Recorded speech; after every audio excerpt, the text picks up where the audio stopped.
Hey guys and girls, welcome back to another episode of Boundless Adventures Australia. I'm Baldy. I'm traveling Australia with my lovely wife Nat and our youngest son Phoenix. Now we are currently in Coffin Bay. We have been traveling for I think 6 weeks now, 7 weeks. I'm not even sure. We don't want this to be just another traveling family showing the amazing times that we're having. Like we want to show you that, but we also want to show you the reality of what it's like living in a van. So I've taken a little longer to create this episode, really because I've been trying to wrap my head around how to be a little bit different. And one thing that I've noticed through a lot of the videos and the people that we follow is that everybody seems to do something similar. Everyone's posting all the good stuff, but there's not a lot of the bad stuff. So, and while the bad stuff is different every time, we thought we would share as much of the reality of what it is life living in the van. So let's get over with the good stuff. Let's show you what we've done over the last few weeks. So I'll put some stuff up. We've been traveling around the Eyre Peninsula in South Australia. We've been checking out all different beaches. We really love Farm Beach. We've been there quite a few times. And I will showcase some of the footage now. So check it out.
So that's just some of the cool places that we've been. Highly recommend Gunya. That's the last one that was in the video with the sand dunes. We went sandboarding there. You need a four-wheel drive to get in there. So if you're comfortable driving on sand and that, highly recommend going there. If you want one where you don't really need a four-wheel drive, you can go to Farm Beach. Farm Beach is our other favorite place. We spent most afternoons there just cooling off, skimboarding, fishing. Pretty much that's what we've done a hell of a lot of this trip. We've done a lot of exploring this coast. My family live over here, so yes, we've been here multiple times before, but normally we try to cram everything into a day when we've come over here for 1 week or 2 weeks. This time we've done each location. We've spent a day at pretty much every location, and then we end up at Farm Beach for the end of the day. So that's all the cool stuff that we've done. So let's get onto some of the nitty gritty stuff. So when we moved from North Shields to Coffin Bay, I had a little issue with our cassette from our toilet. which was I had to use it a couple of times where I had to take it out of the van, chuck it in the back of the canopy and go and empty it because we weren't near a dump point. This happened to mean that we had some leakage in the back of the canopy, so reached out on social media and that, trying to work out what to do, and was pointed towards a dump buddy from Navigator. So ran into Lincoln, went to the full drive shop there. They are an ARB specialist, but they also sell Navigator gear as well. They were able to organize one for me and get it sent, so huge shout out to those guys. I've actually been there a few more times, so you're going to hear about them again. But yeah, so just one of those things that you might not have planned. Like, we did so much planning and thinking about what we would do, but never really thought about having to take the cassette out of the caravan to go and take it to a dump point. We always kind of thought there'd be one nearby. But yeah, it does have chance of getting some spillage. The dump buddy from Navigator, highly recommend it. I use it all the time now. We've been at my Nans house in Coffins, so I have to do the same thing every couple of days, run it down to the dump point. Haven't had any more issues, and it's really easy to use, and it fits our cassette, which is the Dometic toilet, really easily. So that was our first issue. So I'll put up a picture now of the dump buddy just so you can check out what it is. All right, so Navigator dump buddy, really easy to use. Open the zip up. It's all lined inside, so if anything leaks or whatever, it's stuck in here and you can clean it out afterwards. Pretty much you just take your cassette out of the side of your toilet, slide it in, close it up, zip it up, and then you've got the carry hand, take it to the toilet, to your dump point. It's been a lifesaver for us, and taking stuff in the back of the canopy.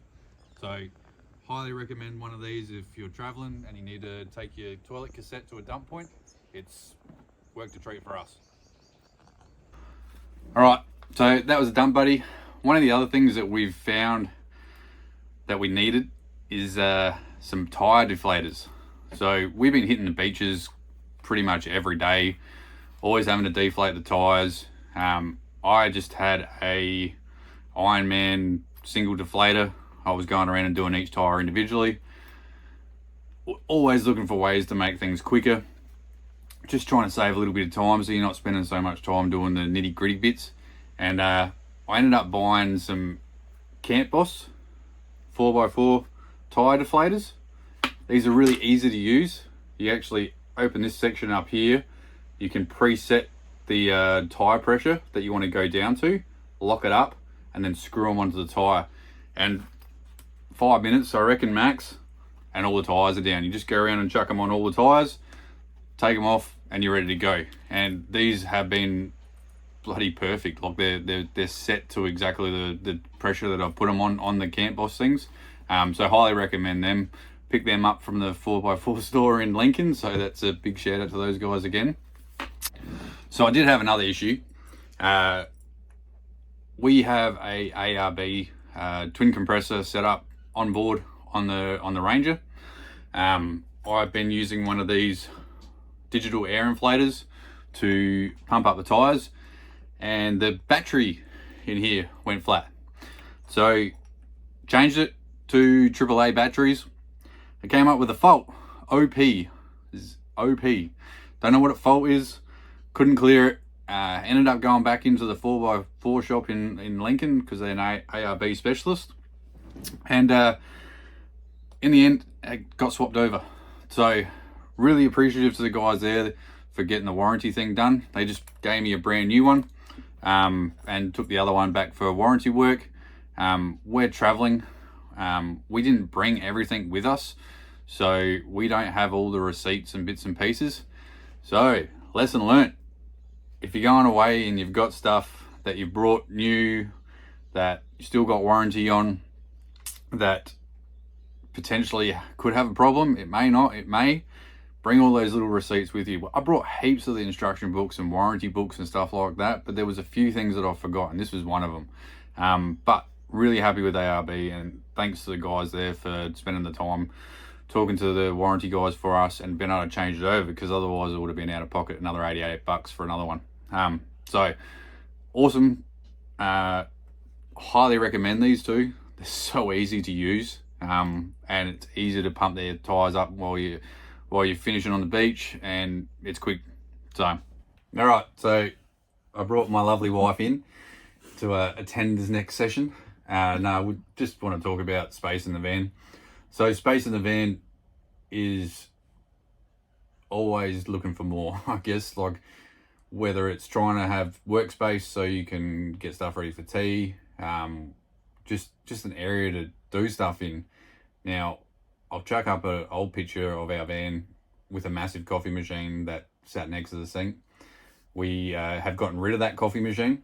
We love coffee. Next to the sink, in between the sink and the cooktop. Yeah, it was pretty much a little bit of bench space that you kind of needed to prepare anything. So we've been using the table in the van. We ended up getting rid of that coffee machine. Bit the bullet. Spent a bit of money. Well, we've put it in storage. We put it in storage. We're keeping it, but we've spent another $1,000 on another coffee machine. But it's smaller. It fits into the area at the other end of the bench, which I'll take a photo and show you in a sec. It is much easier now. We have so much more bench space. I guess the reason why we're sharing this is just that your life in the van evolves. It changes. Some things don't work. We planned lots of stuff, and then we thought we could work through it, but it just got too much. So we changed. That's pretty much it. Be prepared to make changes in your van while you're traveling, especially if you're living in it. Because it's not like you're going to go home in a couple of weeks' time and you just deal with it. You got to live with it. So sometimes you have to spend a little bit of money here to make it more comfortable and make things easier.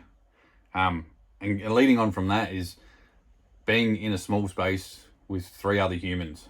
So for us, we have a younger son who is here. He has a sliding door that he can shut off from us, and basically go in and have his own space. But even us, ourselves, like when we get moody or tired or all that sort of stuff, like it gets a lot sometimes. So the best advice I got is go for a walk, because it's the only way that you're going to escape it to a certain extent, or plan a day. So we've dropped her off at Kmart a few times so she can go and have some time by herself to just wander around the shops. If you're not near Kmart and that, you've got to go for a walk. Or if you're not near shops, you've got to go for a walk. Pretty much you just got to work out ways, and you just got to be understanding of the other person's feelings. So it is challenging. That's probably the hardest thing about being cooped up together all the time, is that it's the same if you're living in a house though. Yeah, it's the same, but it's in a smaller space. You don't have a room to go escape. I don't have a shed to go escape to. Me is just going for a walk, or taking the lad. Me and them go and have a boys' day, and we go fishing and let mum have some time to herself and let her do her own thing. Yeah. Yeah. So they're just some of the things that we've found so far from living in a van. I'm sure there's going to be heaps more stuff that breaks, and I'm sure there's going to be heaps more stuff that we have issues. Let's not jinx it. I'm not trying to jinx it, but it is the reality of it. If you guys like what we're showing, like this video, subscribe to our page. We're trying to grow our brand. We want to give people a realistic view of what it's like living in a van. And we also want to show the cool stuff as well, because it's cool. Like we've seen some amazing places. And we're going to be living in here for quite some time. So keep watching, keep liking, loving, sharing, commenting. If you've got anything that you want to know, please reach out to us. More than happy to have a chat. So thanks for watching, and we'll catch you on the next one.